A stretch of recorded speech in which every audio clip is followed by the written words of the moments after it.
Nous avons déjà entendu une parole merveilleuse et vous savez bien qu'elle nous touche toujours profondément et nous nous demandons tous, pas seulement moi, mais nous tous, ce qu'il en est de ce que nous avons lu et où nous en sommes. Où nous en sommes, pas seulement par rapport à ce que nous lisons, mais aussi par rapport à nous-mêmes. Et parfois, cela me fait un peu mal au cœur ou m'inquiète. Frère Tchatche a déjà souligné à quel point la réponse était brève et à quel point elle était brève et à quel point elle était juste. Parfois, nous donnons une longue réponse. Et ce n'est en fait pas une réponse, juste quelque chose que nous disons. Mais ici, la question était, croyez-vous que je puisse faire cela? Ils lui répondirent, oui, Seigneur. Matthieu 9, verset 28. Court, mais clair. Leur oui était aussi un oui. Il venait du fond du cœur et le Seigneur ne pouvait que confirmer sa parole et manifester sa puissance. Ils s'y attendaient. Ce n'était donc pas une surprise. Ils ne se sont pas dit, voyons voir si ça marche ou pas, si ça va arriver ou pas. Mais ils ont déjà crié avec foi en l'appelant. Fils de David, aie pitié de nous. Et ils s'attendaient à ce qu'il ait pitié d'eux. Matthieu 9, 27. Selon la parole de l'Écriture, demandez et l'on vous donnera.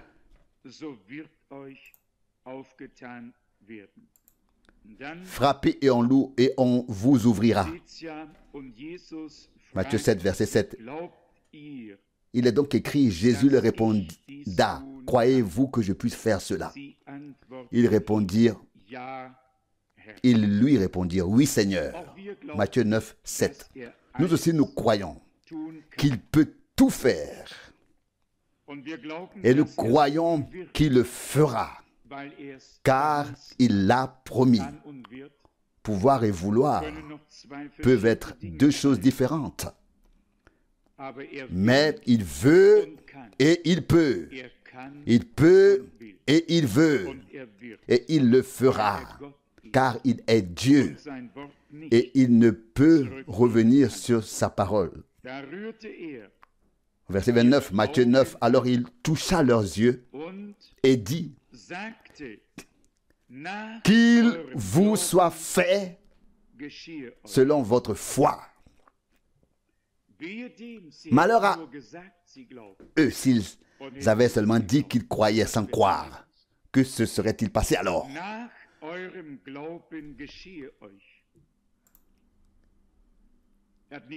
Qu'il vous soit fait selon votre foi. Il n'a pas dit, vous voyez maintenant où que la puissance de Dieu vous touche maintenant et vienne sur vous.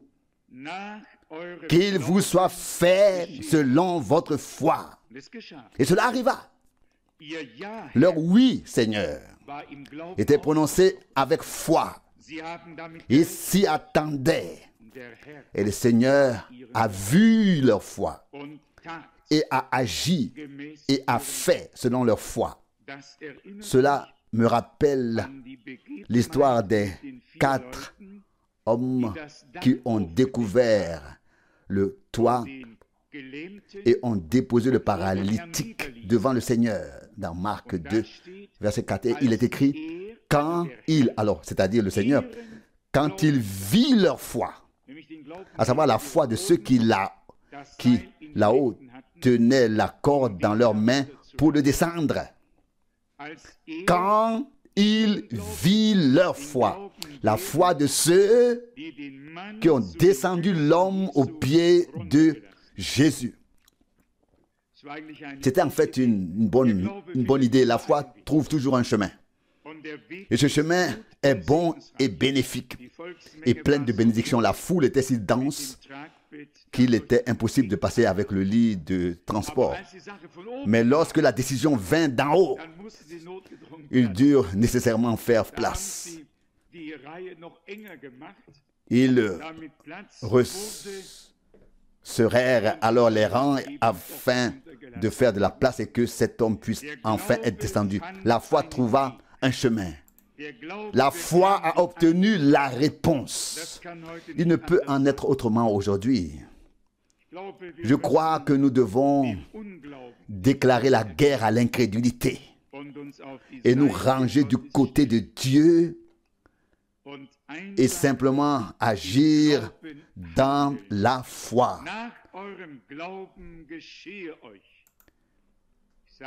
Qu'il vous soit fait selon votre foi. Je le répète, s'ils avaient seulement fait semblant de croire, s'ils l'avaient seulement dit sans le penser vraiment, rien ne se serait passé.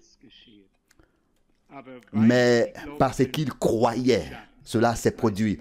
Le verset suivant dit, Matthieu 9, verset 30, « Alors leurs yeux s'ouvrirent et Jésus leur recommanda sévèrement, prenez garde, que personne n'en sache rien. » Oui, ils n'ont pas suivi cette instruction et personne ne peut leur en vouloir, car quelque chose de grand s'était produit pour eux et ils en ont témoigné. Hier, j'ai lu dans le magazine Spiegel un article sur le célèbre général North aux États-Unis, que l'on qualifie de né de nouveau et de croyant. Les journalistes ont rapporté qu'il était incapable de rester calme, que ce soit dans la rue ou ailleurs. Soit il dit « Praise the Lord », c'est-à-dire « Loué soit le Seigneur », et témoigne de ce que Dieu a fait pour lui. Puis il est écrit qu'il était catholique et qu'il est maintenant un homme croyant, un chrétien né de nouveau. Quoi qu'il en soit, il n'est pas nécessaire d'approfondir la question. Les journaux écrivent de toute façon ce qu'ils veulent, tout comme les magazines hebdomadaires. Mais une chose m'a frappé, ce qui leur a frappé, c'est que soudain, un homme ne peut plus se taire. Et je vous dis ici où nous en sommes. Tant que nous ne pouvons pas, que ce soit dans la rue, où que nous soyons, parler avec d'autres personnes de ce que Dieu a fait pour nous. Je ne veux pas dire bavarder, parler et parler jusqu'à ce que les gens en aient assez et disent arrête. Ce n'est pas ce que je veux dire. Je ne veux pas dire comme les commères. Je veux dire témoigner avec dignité et tact. Un témoignage qui repose véritablement sur une expérience réelle, personnelle avec Dieu. Et ce n'est que lorsque cela est possible que nous sommes arrivés au point où Dieu peut nous utiliser. En général, tout le monde peut parler, les temps sont durs et peut parler de ces choses et on rencontre des gens, moi aussi, et qui ne sait pas qu'il y a de l'injustice et du mal sur terre. Nous le savons tous, croyants ou non. Croyants ou non. Mais ce n'est que lorsque nous nous trouvons dans la même situation que ces deux personnes ou que beaucoup d'autres avant elles, après ce qui leur était arrivé, ils en ont parlé, ils en ont témoigné, bien que le Seigneur leur ait dit « taisez-vous ». Nous restons silencieux, bien que le Seigneur nous ait dit de témoigner exactement. Le contraire, nous faisons exactement le contraire de ce qui s'est passé à l'époque. Nous taisons alors que le Seigneur nous dit de témoigner.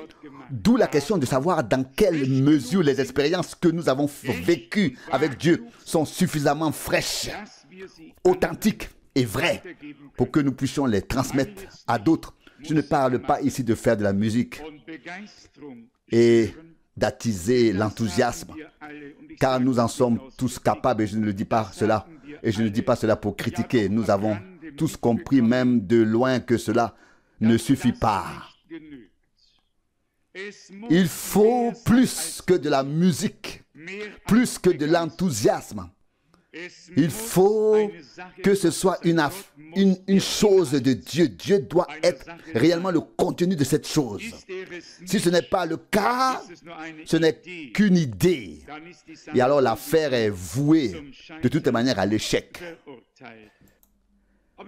Mais je crois que nous sommes tous d'accord pour dire que Dieu a été miséricordieux envers nous, qui nous a révélé sa parole, qui nous a fait connaître sa volonté. Et je crois aussi qu'il achèvera l'œuvre qu'il a commencée. Mais j'avoue honnêtement que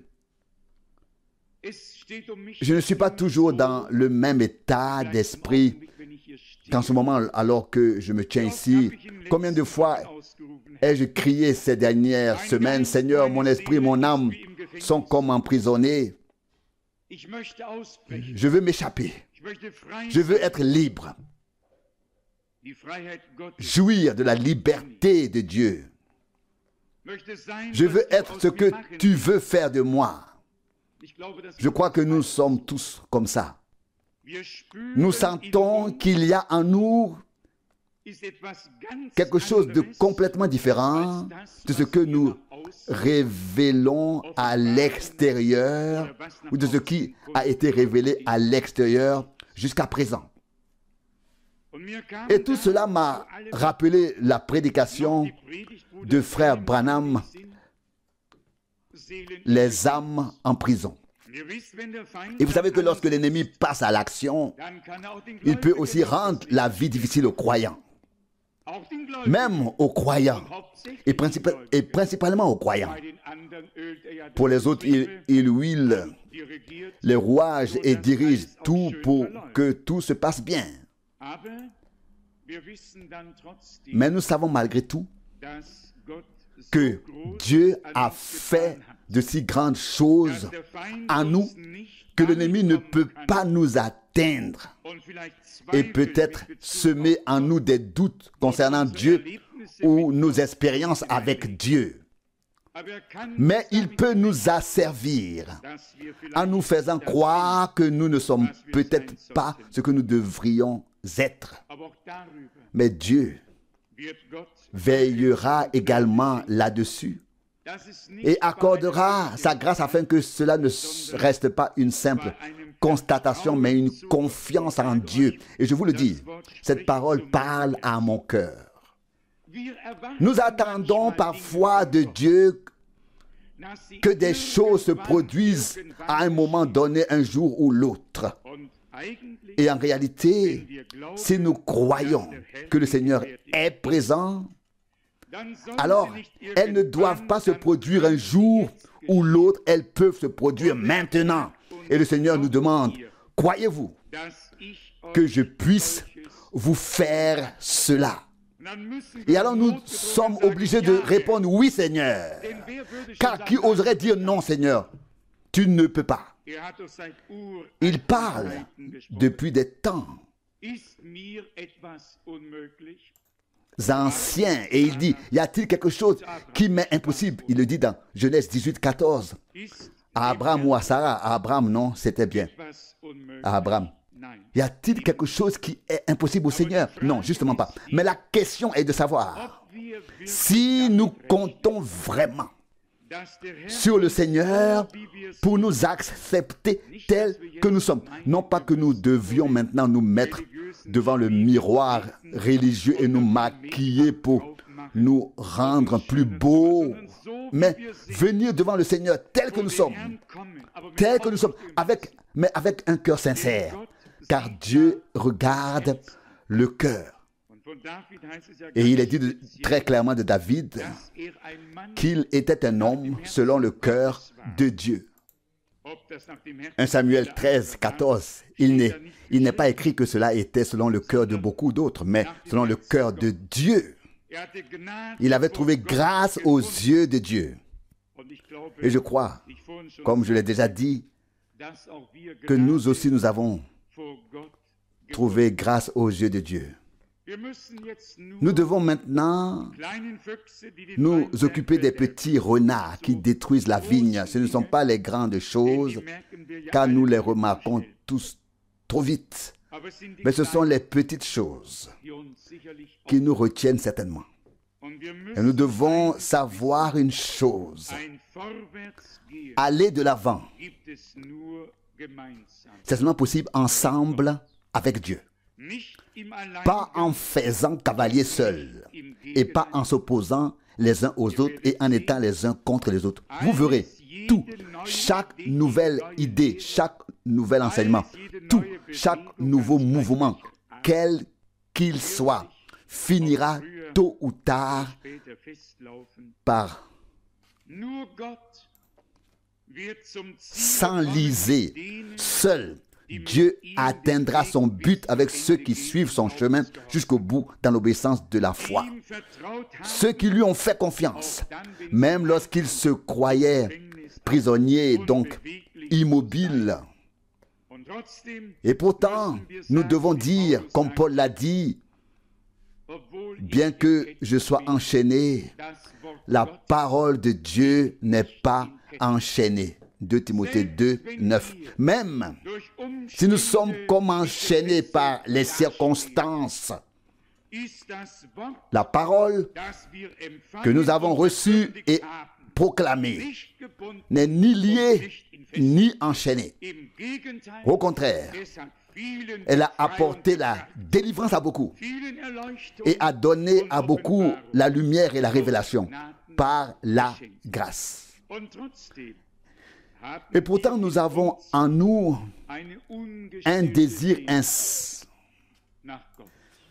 insatisfait envers Dieu, un cri que David exprime bien dans le psaume 42, comme une biche aspire après un cours d'eau, ainsi mon âme aspire après toi, ô Dieu. Psaume 42, verset 2. Lorsque, dans cette comparaison, le magazine Spiegel a déclaré qu'environ 15 millions de personnes aux États-Unis sont des chrétiens nominaux et que 50 000 sont de type pentecôtiste avec la nouvelle naissance et tout le reste. Je me suis naturellement dit, même si je sais que toute l'Amérique, en particulier la côte ouest, a été touchée par la grâce, a été visitée comme aucun autre pays sur terre. Et là, Dieu a pris un noir à moitié aveugle qui ne distinguait pas sa droite de sa gauche. Dans la Azusa Street en 1906, et soudain, il s'est passé quelque chose. Et cet homme qui pouvait à peine voir a été un instrument entre les mains de Dieu pour permettre à l'effusion de l'esprit de se répandre. Je l'ai moi-même vécu dans la région de Los Angeles, où l'on prêche toute la journée en plein air. En janvier, on peut de toute façon cueillir les mandarines sur les arbres. Et je me suis joint à la foule. J'ai aussi fait la queue. Et puis, le public se rassemble. Des tantes et des oncles. Chacun peut parler tant qu'il veut. Tous ceux qui pensent avoir quelque chose à dire. Et je me suis aussi mis dans la file et j'ai bien sûr parlé dans le grand parc de Los Angeles. Mais il y a tellement de croyants, de pentecôtistes, qu'ils se comptent par millions rien que sur la côte ouest. Mais venons-en maintenant à un tout autre point. au sujet. Lorsque frère Branham a prophétisé que la côte ouest des États-Unis se séparerait et glisserait dans l'océan, ce sont principalement ses frères pentecôtistes qui lui ont fait des reproches et lui ont dit: qui es-tu pour oser dire une chose pareille? Ne sais-tu pas combien il y a ici de personnes baptisées dans l'esprit, et tu as annoncé le jugement et dit que la côte ouest allait sombrer avec eux tous? Mais il en sera ainsi. Alors nous voyons ici la différence entre être loin du Saint-Esprit et être né de nouveau et ensuite scellé et conduit par le Saint-Esprit. C'est là le point essentiel. Mais cet article m'a tout de même touché le cœur et je me suis demandé: qu'en est-il dans le pays de la Réformation? Qu'en est-il chez nous ici? Et qui a un fardeau sur le cœur? Bien sûr, nous pouvons nous réjouir d'être devenus croyants et cela suffit pour ton salut et le mien.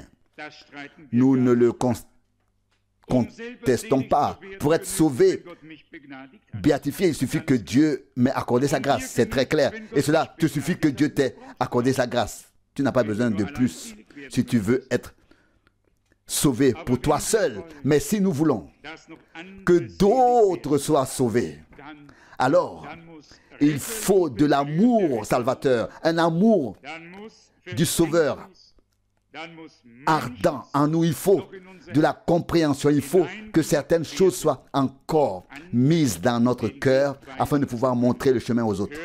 Et écoutez ce que le Seigneur lui-même a dit ici dans Matthieu 9, verset 36. Quand il vit les foules, Matthieu 9, verset 36, il fut ému de compassion pour elles, car elles étaient comme des brebis qui n'ont pas de berger. À la vue des foules, il fut ému de compassion. Je vous le dis, il m'arrive parfois aussi. Cela n'arrive que très rarement. Je ne suis pas de ceux qui parcourent les rues commerçantes pour regarder les vitrines. Mais de temps en temps, j'ai des choses à faire et je suis obligé de traverser ou de marcher un peu. Et quand on voit alors la foule, quelle profonde compassion nous envahit. Et nous nous demandons: Seigneur, n'y a-t-il personne qui te cherche?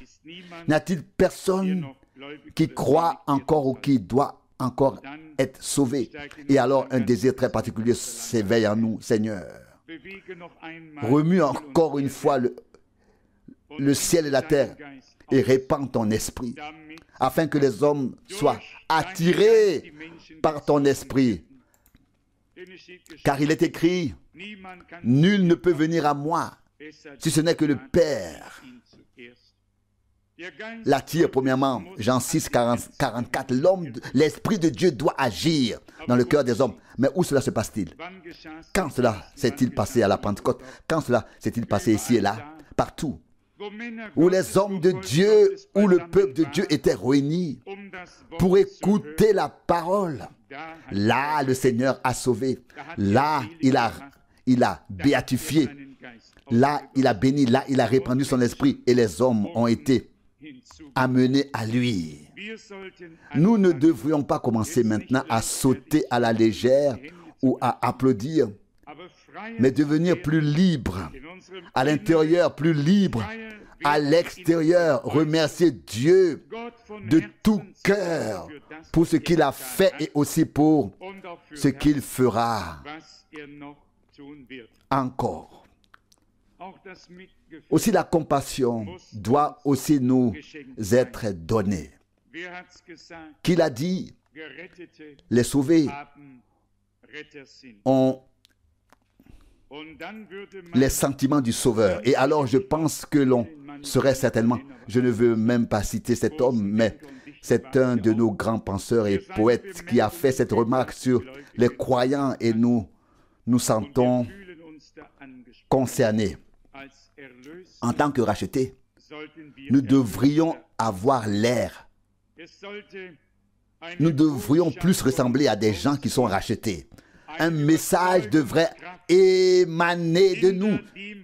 Une puissance, une force de conviction derrière nos paroles qui incite les autres à réfléchir. Cela viendra, j'en suis convaincu. Je ne crois pas que Dieu nous enverra dans la dernière ligne droite telle que nous sommes actuellement. Il nous vivifiera. Il répandra son esprit. Il nous donnera l'autorité.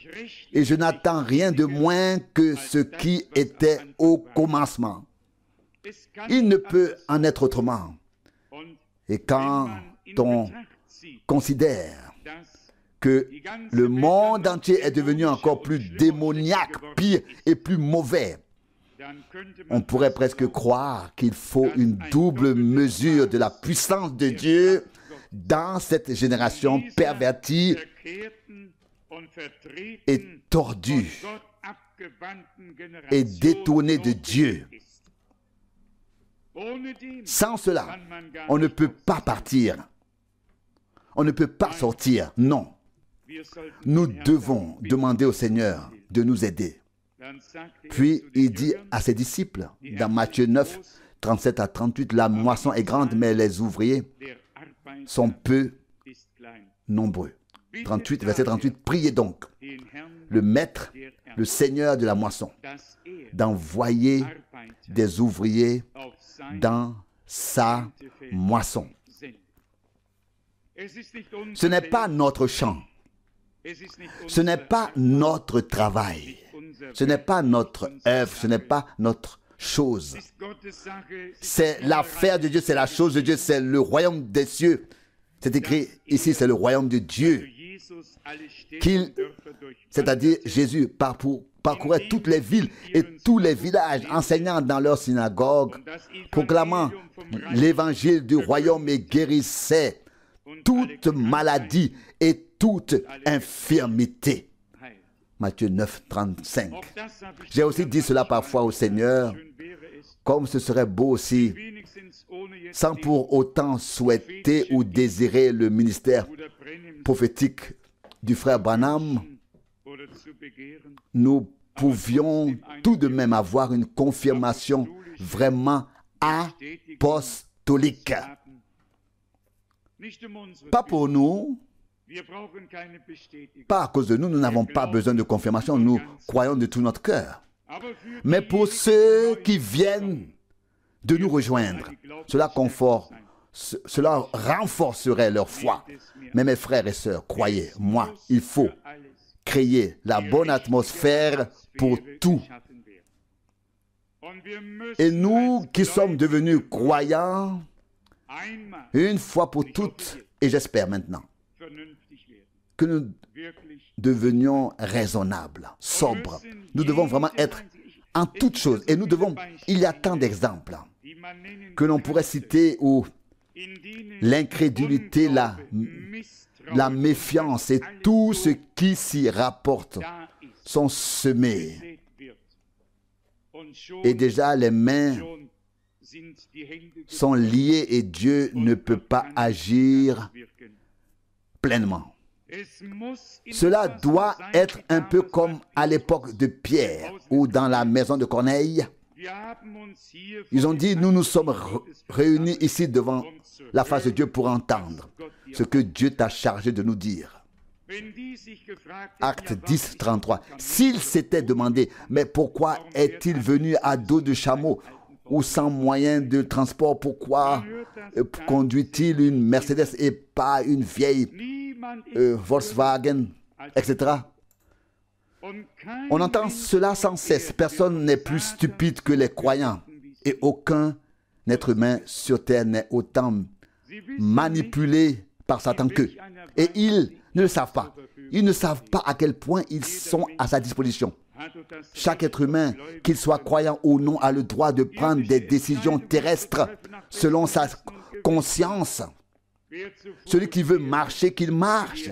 Celui qui veut se déplacer à vélo, qu'il le fasse. C'est du bodybuilding. Qu'est-ce que cela peut faire? Si quelqu'un peut conduire une Mercedes, on ne devrait pas en faire un critère et dire il ne peut pas être spirituel, ce frère. Une voiture n'a rien à voir avec la spiritualité. Tout au plus avec le transport. Mais il y a tellement de choses qui retiennent les gens. Et puis, ils en arrivent à la conclusion, oui, s'il était vraiment un homme de Dieu, alors il serait...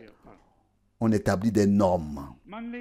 Je ne sais pas d'où elles viennent, ni avec quelle légitimité, mais croyez-moi, soit nous le comprenons maintenant et nous apprenons maintenant, soit Dieu nous laissera là où nous sommes et continuera avec d'autres.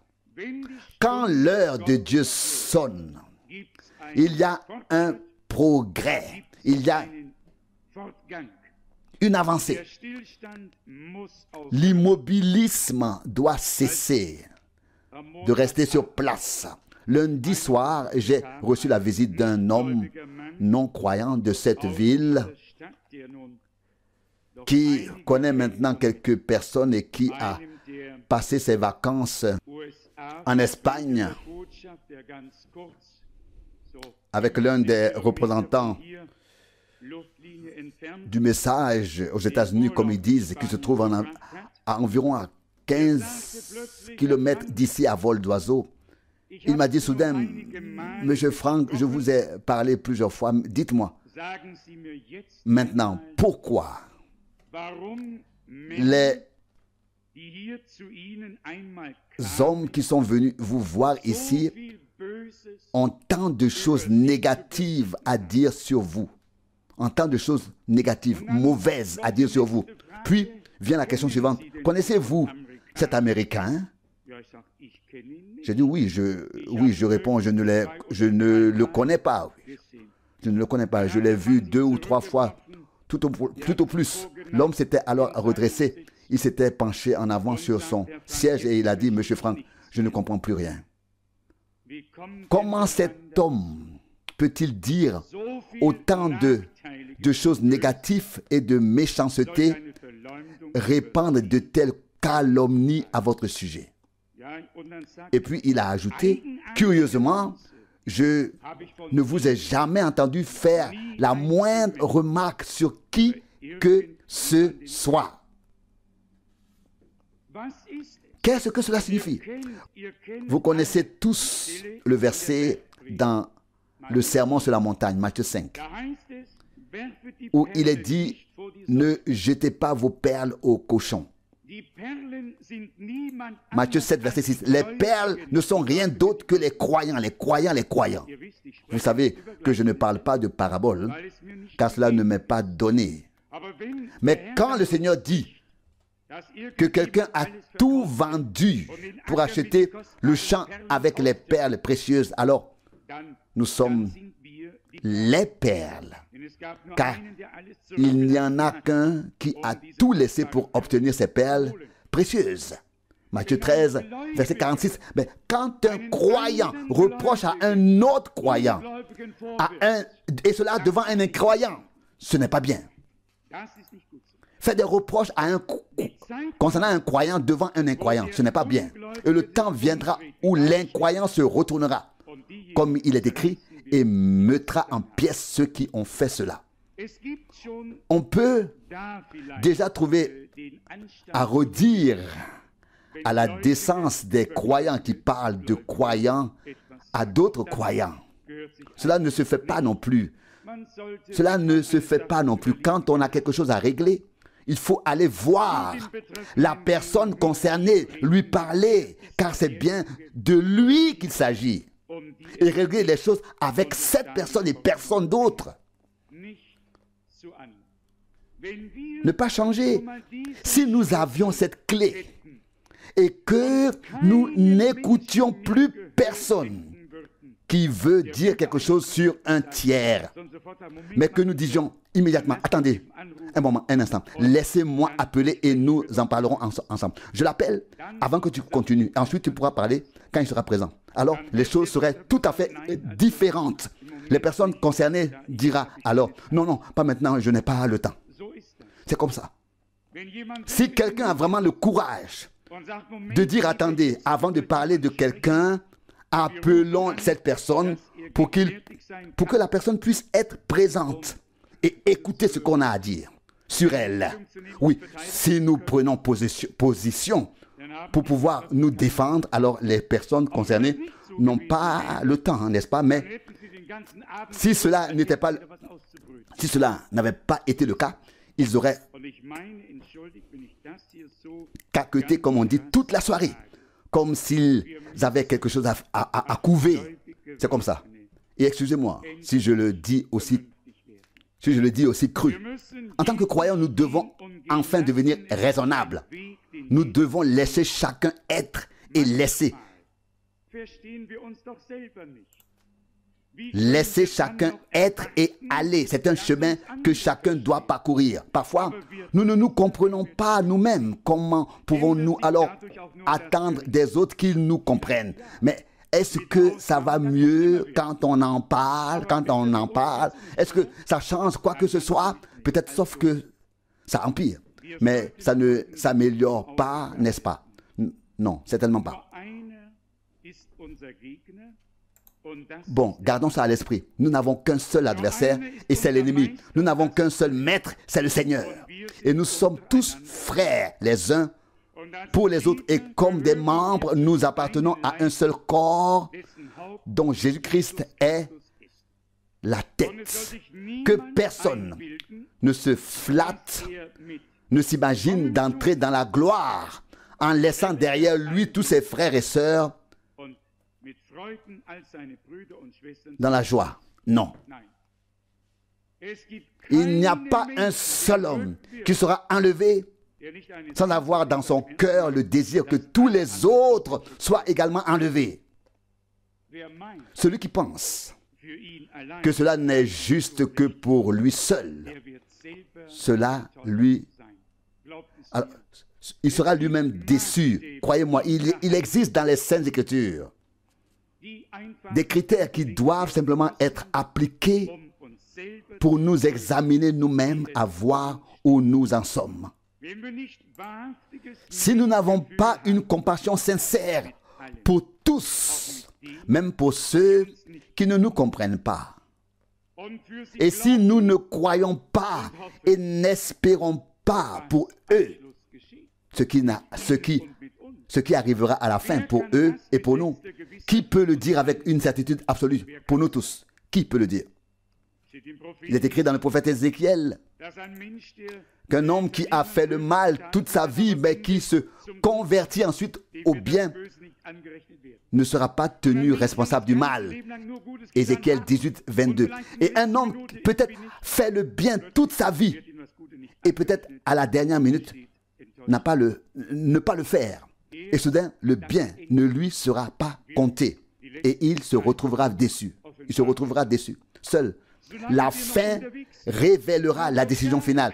Tant que nous sommes encore en chemin, personne n'a besoin de juger. Sur quoi donc? Oui, pourquoi? Nous sommes tous encore en chemin. Ou y a-t-il déjà quelqu'un là-haut qui peut regarder en bas et dire « J'ai réussi, je ne sais pas si vous y arriverez ». Il n'y en a pas encore. Et il n'y en aura pas. Il y avait un frère Branham qui était assez humble pour dire « Si un seul habitant de cette ville devait être enlevé, alors chacun doit croire que c'est lui.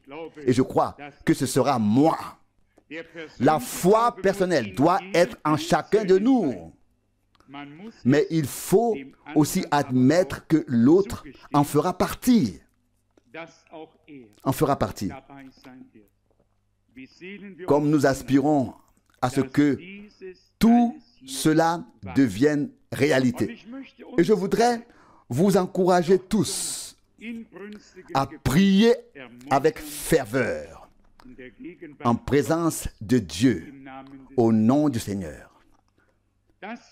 afin que Dieu révèle sa volonté.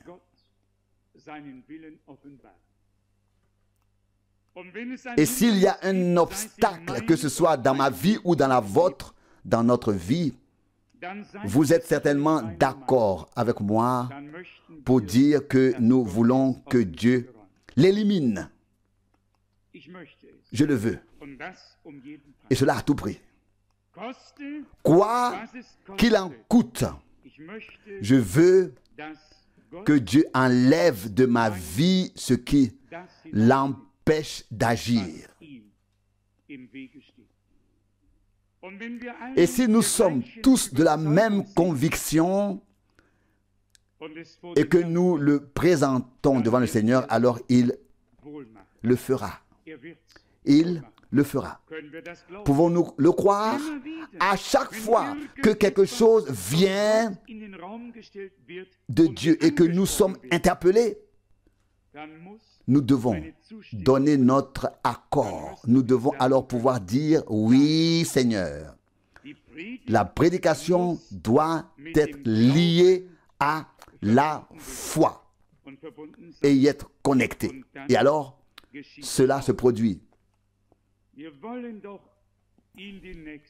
Au cours des prochains jours, demandons à Dieu de nous accorder sa grâce et cherchons la face de Dieu avec ferveur de tout notre cœur.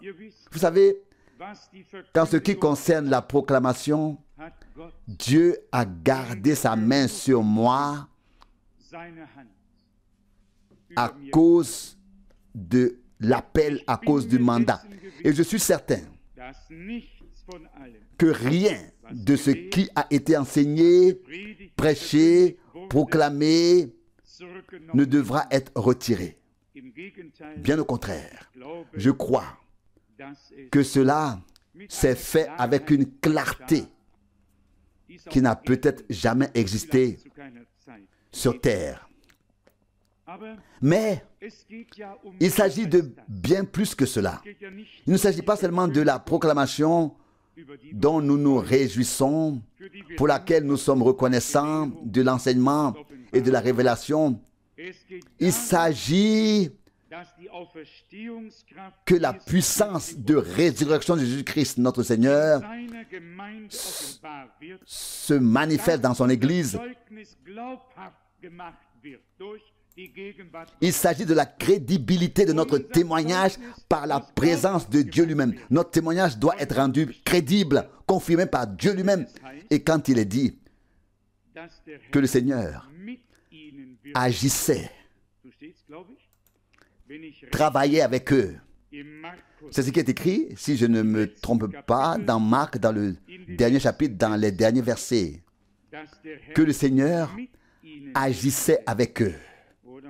Ou dois-je être prudent maintenant? Oui, c'est vrai. C'est vrai, oui, oui. Si, Marc 16, verset 20. Verset 20, Marc 16, verset 20. Mais eux, ils partirent et prêchèrent partout, le Seigneur agissant avec eux et confirmant la parole par les signes qui l'accompagnaient. Il y a parfois des annonces, je ne sais pas si cela nous a échappé, mais quand on voit de grands tracts d'évangélisation où beaucoup de choses sont annoncées, il est toujours écrit communauté participante ou avec la participation du chœur de trompette et avec la participation du chœur de la chorale, etc. Et avec la participation de, etc. Et avec la participation de beaucoup de choses. Il y a donc beaucoup de participants, beaucoup. Et l'aménagement de la salle est alors très agréable. Est alors très agréable grâce à cette collaboration multiple. Mais nous n'avons pas cela à offrir. Nous n'avons pas non plus particulièrement envie. Cela peut aussi être le cas. Le cadre est beau. Qu'y a-t-il de plus beau qu'un chœur qui ait une chorale magnifique? Qu'y a-t-il de plus beau qu'une chorale de trombones magnifiques. Il y a de la musique, il y a de l'ambiance. Nous pouvons nous mettre en harmonie avec Dieu. Tout doit être là, mais cela ne doit pas manquer. Cela ne doit pas manquer. Mais eux, ils partirent, prêcher partout, le Seigneur agissant avec eux et confirmant la parole par les signes qui l'accompagnaient. Marc 16, verset 20. Ça ne doit pas manquer. Comptons-en bien ainsi. Il n'y a pas d'autre mission chez Dieu et avec Dieu. Bien sûr, les théologiens contemporains disent, oui, mais qu'est-ce que Dieu a encore besoin de confirmer aujourd'hui? Tout a été confirmé à l'époque et nous avons même consigné cette confirmation dans les Saintes Écritures et tout va bien. Non, nous croyons ce qui est écrit dans Hébreux 13, verset 8. Jésus-Christ est le même hier, aujourd'hui et le même éternellement. Comme il a confirmé autrefois, il doit confirmer aujourd'hui. Il n'y a pas autre chose, il n'y a pas d'autre évangile que celui-ci. Et c'est l'évangile de Jésus-Christ. Mais ils sont partis. Comme on a lu dans Marc 16, ils sont partis.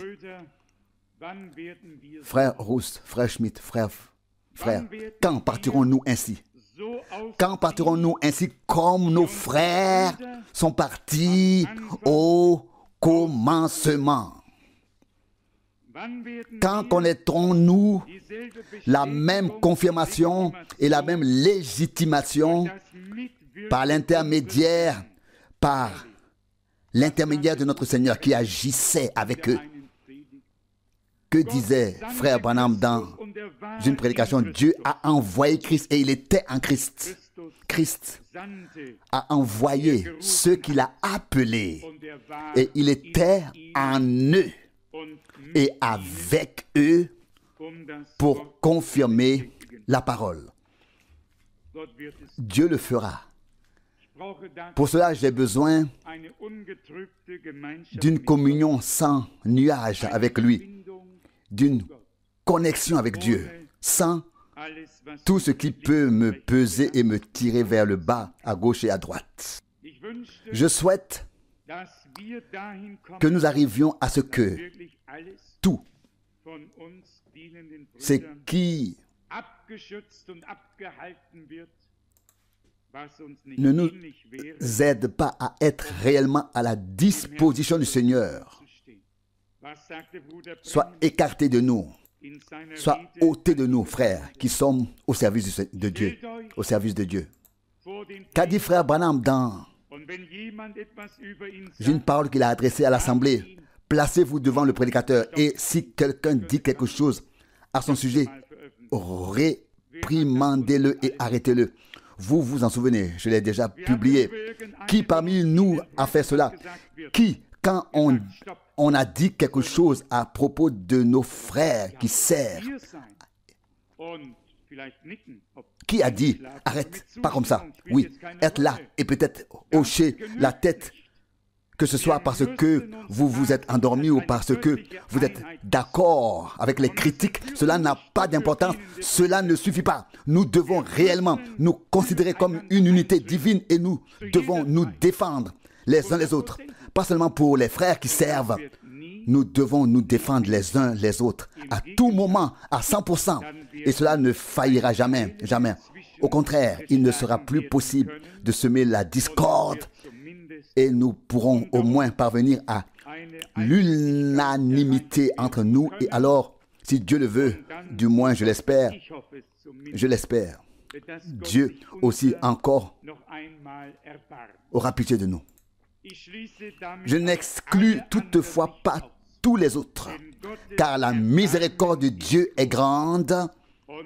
Et là où nous nous arrêtons, il peut commencer. Là où nous fixons des limites, il peut les faire sauter. Soyons tout à fait ouverts devant le Seigneur. Mais je crois que nous avons une espérance légitime d'aller peut-être encore un peu plus loin, une foi légitime, que Dieu, qui a commencé une œuvre si merveilleuse, l'achèvera aussi au jour de l'avènement de Jésus-Christ notre Seigneur. Et pour cela, aidons-nous les uns les autres. Prions les uns pour les autres. Défendons-nous les uns les autres. Il est tout à fait possible que je fasse des choses que vous ne comprenez pas ou que vous fassiez des choses que je ne comprends pas. Cela n'a aucune importance. L'important, c'est que nous cheminions ensemble avec Dieu et que dans le domaine terrestre, chacun doive de toute façon cheminer avec Dieu, avec son Dieu et prendre ses décisions. Que le Seigneur nous aide à pouvoir dire nous aussi, oui Seigneur, lorsqu'on nous demandera, croyez-vous que je puisse vous faire cela, que je puisse faire cela pour vous, que nous puissions dire oui Seigneur. S'il nous demandait aujourd'hui, croyez-vous que je retablerai tout ce qui existait autrefois dans l'Église, que répondrions-nous? Oui Seigneur. Que pourrions-nous dire d'autre? Devrions-nous rester silencieux ou réfléchir à la réponse à donner? Non. Nous croyons. Et c'est pourquoi nous parlons. Nous croyons et c'est pourquoi nous disons oui à ce que Dieu a promis. Nous savons que tout peut passer et être trompeur, mais Dieu reste fidèle et vrai, et sa parole ne peut être rompue, brisée. Nous pouvons nous fier à ce qui est écrit ici. Comptons sur la miséricorde du Seigneur. Et s'il y a quelque chose qui ne lui plaît pas, nous ne pouvons le comprendre. Croyez-moi, nous pouvons examiner notre vie et nous ne pouvons le découvrir par nous-mêmes, à moins que l'Esprit de Dieu ne nous le révèle. Et nous voulons aussi tout remettre dans la foi sous la puissance du sang de l'agneau qui purifie. Car nous croyons que Jésus-Christ est le souverain sacrificateur et qu'il intercède pour nous. Tant que dure le temps de la grâce, nous sommes sous la protection du sang de l'agneau.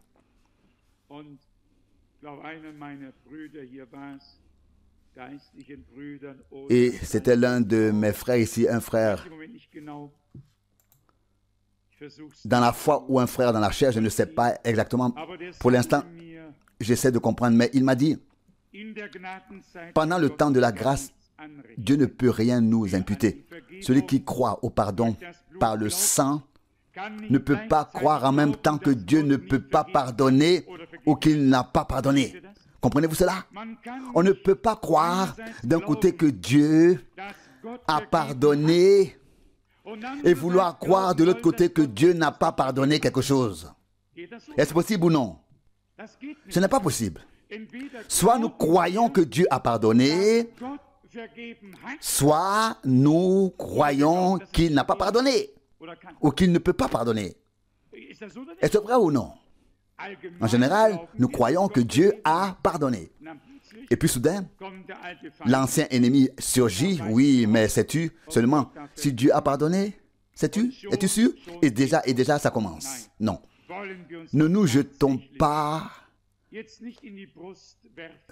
dans l'orgueil, mais rendons gloire à Dieu dans la foi et la confiance et disons, Seigneur fidèle, Seigneur fidèle, aussi sûr que tu es mort sur la croix à Golgotha et que tu as versé ton saint sang, aussi sûr tu as pardonné nos péchés, payé nos dettes, déchiré la lettre de condamnation et tu nous as fait grâce, tu nous as purifiés, tu nous as rachetés et délivrés.